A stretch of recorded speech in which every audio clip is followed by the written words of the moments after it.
Avez-vous ce qu'il faut pour trouver le partenaire idéal?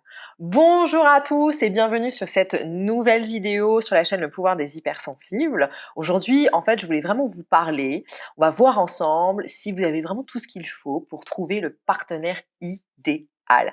Avant de poursuivre, dans la barre de commentaires, vous allez trouver le tout nouveau questionnaire que j'ai créé afin de recevoir votre bilan personnalisé. N'hésitez pas à cliquer dessus et à répondre à ces quelques questions. Hello, bonjour à tous, je suis Déborah Chapelle, votre coach multipotentiel émotionnel depuis 2018 pour faire de votre hypersensibilité votre plus grand pouvoir. Pour ceux qui ne l'auront toujours pas fait, je vous invite à vous abonner à la chaîne Le Pouvoir des Hypersensibles, une chaîne qui est vraiment spécialisée autour du mode de fonctionnement de l'hypersensibilité. C'est vraiment quelque chose qui, je trouve, manquait en tout cas sur YouTube, que j'arrivais pas à trouver et en tant que hypersensible. Et du coup, je me suis vraiment spécialisée dans ce mode de fonctionnement et vous apprendre que vous êtes des personnes totalement normales, juste votre psyché, votre cerveau ne fonctionne pas comme tout le monde. Avez-vous ce qu'il faut pour trouver la partenaire idéal?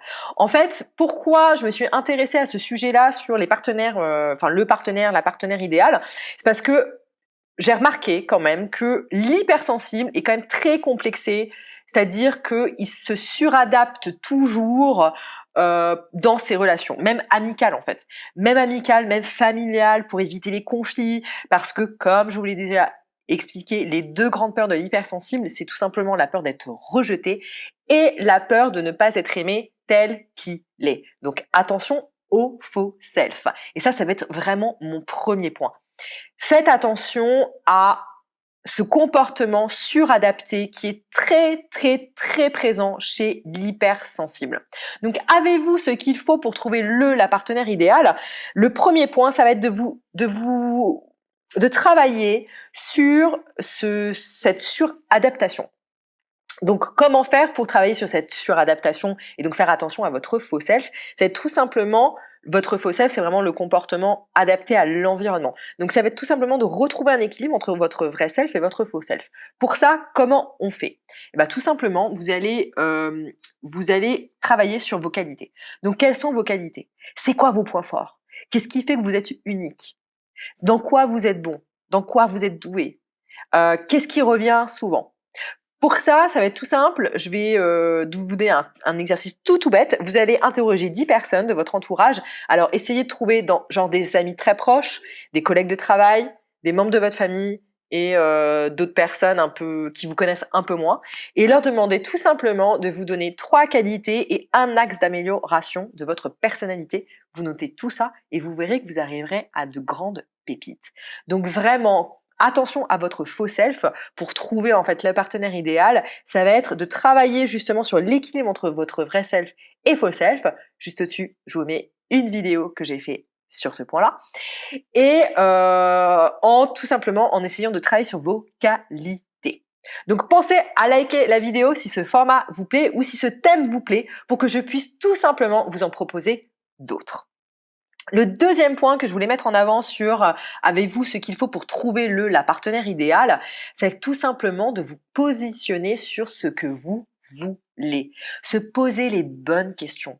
Prendre le temps d'analyser son passé, ce qui se reproduit, se remettre en question. En fait, si vous réalisez bien, vous verrez, et même si vous êtes jeune, hein, même si tu as 15 ans que tu regardes cette vidéo et que tu as déjà commencé à connaître des premières peines de cœur, vous verrez que les choses se reproduisent. Vous vous adaptez au même type de comportement. Moi, vous savez, adolescent, je vais vous raconter un truc hyper perso. Donc en fait, ado, moi j'étais hyper complexée. Bon, je suis encore très très complexée à l'heure actuelle d'un point de vue physique. Donc j'ai été extrêmement complexée parce que j'ai pris beaucoup de poids petite en fait. Et du coup, j'étais harcelée à l'école donc sur mon poids, j'ai été harcelée à partir du collège jusqu'au lycée. Donc au collège, on me traitait de grosse tous les jours. Mon surnom était vache numéro 2. Enfin voilà, ça a été très compliqué. Donc du coup, j'ai quand même un rapport à mon physique qui est extrêmement difficile. qui était donc forcément encore plus compliqué quand j'étais au collège. Et vous savez, au collège, voilà, il y a les premiers amours, on voit les copines qui commencent à sortir avec des garçons, etc. Et moi, j'ai toujours été un cœur d'artichaut, j'ai toujours eu besoin qu'on m'aime, et ça, après, je comprends que c'est par rapport à mon mode de fonctionnement où j'ai toujours eu peur d'être rejetée, de ne pas être aimée, etc. Donc j'avais toujours besoin, voilà, j'étais très en dépendance affective, en fait. Et au collège, en fait, vu que j'arrêtais pas de me prendre des vents, et ben en fait, qu'est-ce qui se passait? Je prenais en fait, je baissais mon niveau d'exigence. Et même en baissant mon niveau d'exigence, en fait, je me prenais toujours des vents, quoi. Et donc ouais, je vous raconte pas l'estime que j'ai de moi-même, hein, c'est génial. Mais au-delà de ça, en fait, en travaillant sur moi, en prenant le temps d'analyser mon passé, en prenant le temps de voir qu'est-ce qui s'est reproduit, je me suis aperçue que je m'étais pas suffisamment mis en priorité. C'est-à-dire que, vous savez, moi je vois l'humain comme une personne centrale. C'est-à-dire que même mes coachés, quand je les accompagne, c'est ça qui se passe. C'est que moi, le coaché, il est au centre de sa vie, au centre de la Terre. Et qu'est-ce qui se passe? Qu'est-ce que tu rayonnes autour de toi pour que les choses se produisent? D'un point de vue professionnel, d'un point de vue personnel, d'un point de vue amical, d'un point de vue familial, d'un point de vue même choisir ton parcours scolaire quand tu es jeune ado. Moi, à chaque fois, le coaché, je le verrais vraiment au centre de sa vie. Tu es au centre de la Terre, au centre de ta vie, et tu es responsable de ta vie. Donc, comment tu rayonnes autour de ça? Et c'est la même chose, en fait, que j'ai fait quand moi, je travaille sur moi. C'est que par rapport à cette expérience magnifique que j'ai eue au collège, c'est que et donc du coup dans mes relations, c'est que je me suis dit ah, c'est quand même fou, je me suis jamais mis au centre de tout ça. C'est-à-dire que je m'adaptais toujours à l'autre, c'est-à-dire bon je vais prendre vraiment un mec pas très beau parce que comme ça c'est sûr il pourra pas me dire non, ou je vais prendre un mec bête, comme ça c'est sûr il pourra pas dire non, enfin voilà, pas un mec populaire et tout ça. Et en fait ça ne fonctionnait pas, mais parce que je ne me suis pas forcément mis au centre, je me suis pas posé les bonnes questions. Qu'est-ce que je voulais vraiment? Qu'est-ce qui était vraiment important pour moi? Et si vous préférez, plus vous allez travailler ça jeune, entre guillemets, hein, se poser les vraies bonnes questions quand on est ado, plus en fait dans votre âge adulte, ça va vous paraître beaucoup plus facile. Donc pourquoi je vous dis ça? Parce que effectivement, moi j'aurais eu un coach qui m'aurait expliqué ça, qui m'aurait expliqué mon mode de fonctionnement, qui aurait expliqué comment je peux améliorer mes relations, et ben très certainement qu'à 25 ans, 30 ans, etc., ça m'aurait pris moins de temps en fait de comprendre tout ça, et du coup j'aurais peut-être été attirée par de meilleures personnes. Parce que forcément les choses se reproduisent. Dites-moi en commentaire si ça vous arrive souvent, voilà, que les choses se reproduisent comme ça, que vous ayez des schémas, voilà, qui reviennent sans arrêt, ou si justement au contraire c'est passé, mais vous avez travaillé et du coup ça a changé. Partagez-nous votre expérience en commentaire. Là-dessus, je vous invite à regarder ma vidéo Arrêtez d'être en conflit avec vos proches et commencer à vous accepter, pour vraiment ça vous accompagner. C'est une vidéo que j'ai fait il y a pas si longtemps pour vous accompagner justement à vous recentrer sur vous. Technique à mettre en place, moi je vais vous demander de dresser 3 listes. C'est parti, prenez feuille, stylo et vous me notez ça. Avez-vous ce qu'il faut pour trouver le partenaire idéal? Dressez-moi 3 listes. La première liste, ça va être tout simplement votre wish list. Qu'est-ce que vous souhaitez? Mais ça, pas forcément en amour. C'est quoi vos rêves?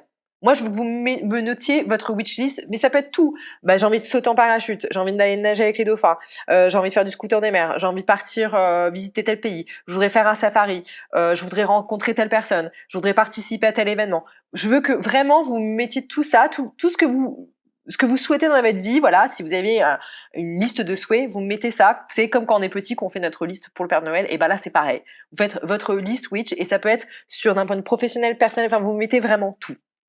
Ça va être votre première liste. Votre deuxième liste, comment je veux être séduit. Feuille A4, vous me remplissez cette feuille A4. Le moindre détail. Comment est-ce que vous voulez, dans votre plus belle séduction, voilà, comment vous voulez que la personne vous séduise. Donc ça, pareil, vous me le notez. Et la troisième liste, qu'est-ce que j'attends de la personne qui partage ma vie? Qu'est-ce que vous attendez de votre partenaire? Est-ce que voilà, une fois que vous êtes ensemble, une fois que vous sortez ensemble, une fois que vous commencez voilà à vous fréquenter, vous attendez quoi de cette personne-là? Qu'est-ce que vous voulez qu'elle fasse? Est-ce que vous voulez partager? Quel type de moment vous voulez partager? Est-ce que vous voulez partir en week-end, pas en week-end? Enfin voilà, comment vous voulez qu'elle vous traite? Première liste, votre wish list, votre liste de souhaits, votre liste du Père Noël. La deuxième, comment vous voulez qu'on vous séduise. Ça va être par exemple moi, j'attends d'un homme qui m'invite au restaurant, qui m'offre des fleurs. Moi, j'attends beaucoup d'attention. Je veux qu'il me séduise en me partageant en fait des activités, en partageant en fait ce qu'il aime, par son écoute, par son humour aussi beaucoup. Voilà, donc vraiment aller dans le détail. Et qu'est-ce que j'attends de la personne qui partage ma vie? Donc ça, c'est une fois que vous êtes en couple, en relation, que vous commencez à vous fréquenter. Qu'est-ce que vous attendez? Est-ce que vous attendez qu'il vous appelle? Est-ce que vous attendez plutôt qu'il passe chez vous, que vous regardiez des films, que vous partiez en week-end, que vous partagiez des moments? Quel type de moments? Est-ce que vous attendez qu'il soit proche de vos parents, qu'il soit proche de votre frère et sœur? Enfin voilà. Qu'est-ce que vous attendez de l'autre? Donc, avez-vous ce qu'il faut pour trouver votre partenaire idéal? Aujourd'hui, on a vu une vidéo autour des relations amoureuses en tant que hypersensible. Le premier point, c'est tout simplement de faire très attention à votre faux self. Parce que le grand complexe de l'hypersensibilité, c'est de ne pas s'aimer tel qu'il est. Parce qu'il a peur en gros qu'il soit pas accepté tel qu'il est, qu'il soit rejeté. Donc du coup, il a tendance à se suradapter et du coup, on met en avant vachement notre faux self. Donc faites très attention à ce comportement et vraiment essayez de trouver vraiment cet équilibre entre votre vrai self et votre faux self. Le deuxième point, pour justement ce qu'il faut pour trouver votre partenaire idéal, ça va être de travailler sur vous. Qu'est-ce que vous voulez, vous? Se poser les bonnes questions, prendre le temps d'analyser son passé. Qu'est-ce qui s'est passé et qu'est-ce qui se reproduit finalement? Et enfin, se remettre en question. Les techniques que je vous partage pour travailler justement sur ces points-là, c'est de dresser votre liste de souhaits, de dresser aussi une liste sur comment vous aimeriez qu'on vous séduise, et enfin, une fois que vous êtes dans une relation, que vous fréquentez avec votre partenaire, ça va être tout simplement de vous poser la question de savoir qu'est-ce que vous attendez de cette personne dans votre quotidien. Voilà, j'espère que cette vidéo vous a plu. N'oubliez pas, en barre de commentaires, il y a le tout nouveau questionnaire que j'ai créé afin de recevoir votre bilan personnalisé. Suivez-moi sur mes différents réseaux sociaux, surtout sur Instagram où je suis très joignable. Je vous dis à très très bientôt pour une prochaine vidéo. Ciao!